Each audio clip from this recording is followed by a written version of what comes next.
isang uri ng birch bullet. Ay, air po isa doon. Na maganda. Maganda yung tubo dito. No? Ay, haba ng ano, trunk.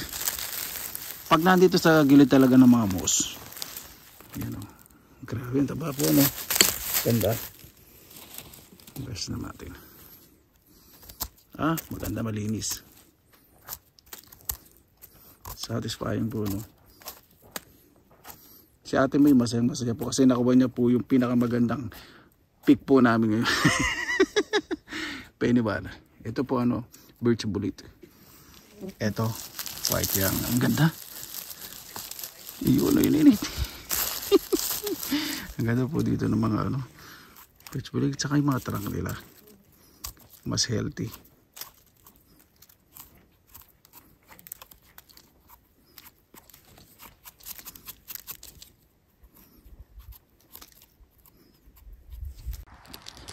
Ayaw po mga kababayan, sobrang saya ko po. Kita po ang matsutake, napakamahal po nito sa Japan. Yan o.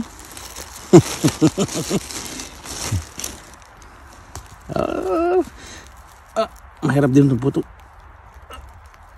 Yun. Ganda. Medyo daray na. Sinamuni po ang ano nito. Amoy, saka medyo radish. Ang ano. Ang amoy. Radish eh.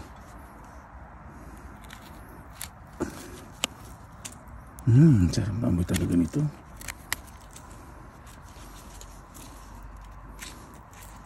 Gusto pang ano ka ba diba? Gumuwi. Ganda. Yan po. Matsutake ya. Ganda. Ganda po ni tsura, no? Imagine po dahil pag yang ito, yung hinuhukay, napakasarap ng feeling. Ayan. Ito po yung masarap na. Masarap po yan. Matsutake. Yang. No. Ito. Ano po yan? Hinuhukay po yan eh. Malalim po. Yun. Ito ang ganda. Ito ang ganda. Ito po yung mga first class sa Japan. Yan. Napakamahal po nitong kabuti na to. Dito po sa Finland, dito po mabenta kasi selected places lang po talaga nakukuha po nito. Kaya swerte po ako dito nasa north. May nakukuha po ako dito. Tumubo po talaga ito sa medyo mabuhangin at dry na lugar.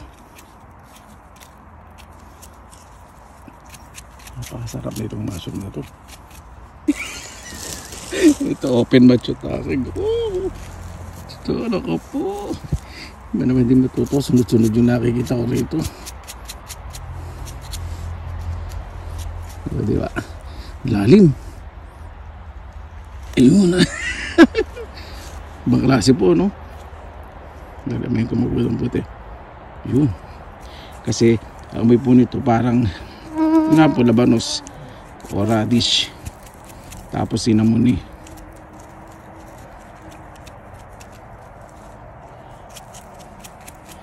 Ganda. Ay sorry, midadry ang mga tsata ako. Medyo pa ito. Ayan, ganda. Sa pagitan ng ano, kahoy.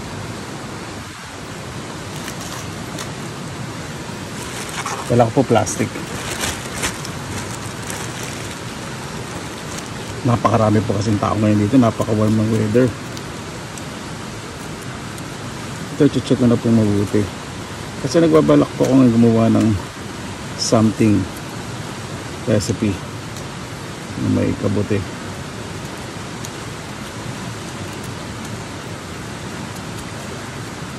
Ganda. Ayan po. Ito. Ang laki ng katawan. Grabe. Ay. May uod. Ito ang gagawin ko po talaga ngayon. Mas i-enjoy ko po yung pagbabalat sa mga nagre-request po. Kuya, medyo tagalan mo na yung paglilinis. Maganda yung malinis na malinis. Ito na po. Naku. Ay, wala. Mga marami rin akong maidadry ngayon. Yan. Ganda. Excuse me. Ayan, hindi na po masyadong napapansin. Dalawa po. Ayun. Ano muna natin itong medyo maliit.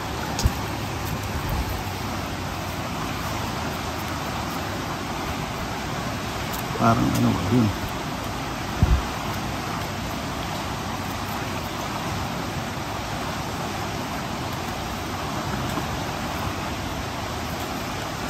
Ayan.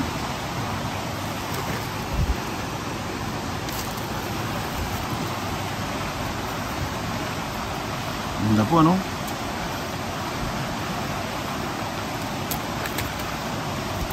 Mas maganda po talaga. Mas nipisan ko po yung pagbabalat. Bakit po?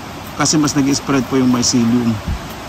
Kasi ito pong mga tinapyasang kunat po na yan, kahit na napakaliit ang gumalat sa lupa at pag umulan, mag-create po yan ng mycelium. At kapag naging moist ang ground, ayan, meron pong dalawa. Puro yan, ang ganda. Second season po ito eh. Ano po muna na, ay tatlo pala. Ay, sayang, naputol ko yung ano. Ganda pa naman.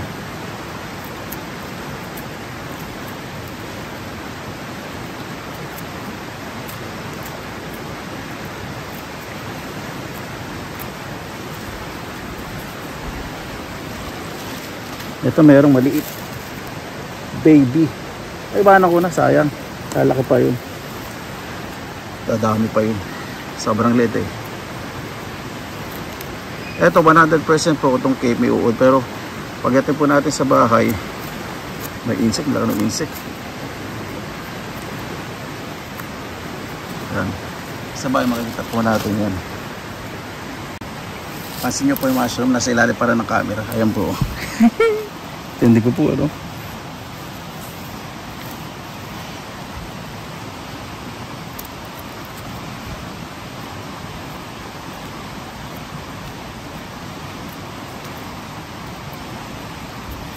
Gusto po yung singaw ng ano, lamig from the stream sa rapid.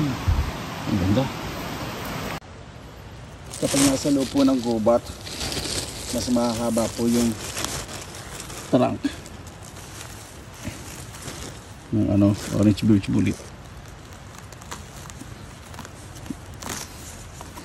Kasi dito na-maintain po yung moisture. Ganda naman mushroom ngayon. Lalo na pag third season. Kaya pag third season, sobrang dami po nung unang kabuti. Ang paborito ko po sa third season yung ano. May ulo doon na. Yun, meron. Yung paborito ko po shield polyp. Ito ang tigas eh. Sorry po Parang nasayang yung part. Yung parts yan. Ayan. Merong dalawa rito. Super young. Yun. Medyo mahirap ugutin. Sobrang firm.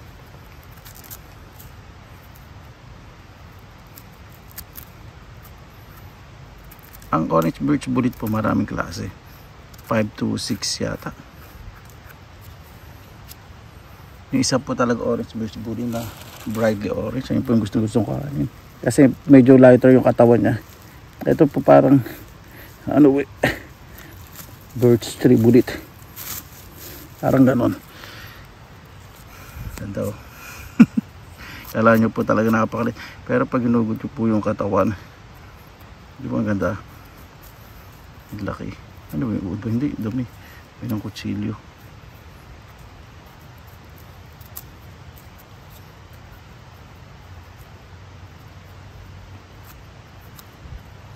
Pag sa gubat po kinuha, kahit hindi na po hugasan at linisan pong mabuti, tapos idadry, tapos yung dust po pag natuyo, madali na pong linisin. Ayan, ito po isa. Yang tingin sa akin yung ibang taong naglalakad dito, nakangiti, nakakonsulta mga mabuisit na to. Kasi sila may mga bit-bit po na mga pagkain sa plastic. Ako may bit-bit na plastic para may mauwing pagkain pa rin.